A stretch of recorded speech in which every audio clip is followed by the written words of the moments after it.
בתור שליחים. 5 מצבים איפה לא תראו טיפ ודאי. הלקוח או הלקוחה פותחים את הדלת, מציעים לך לשתות מים, זה הטיפ היחידי שתראי.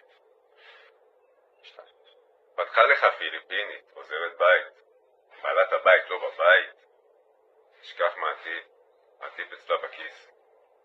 3. שהלקוחה אומרת לך, באת לי בהפתעה, לא הייתי מוכנה, אני אביא לך לפעם הבאה.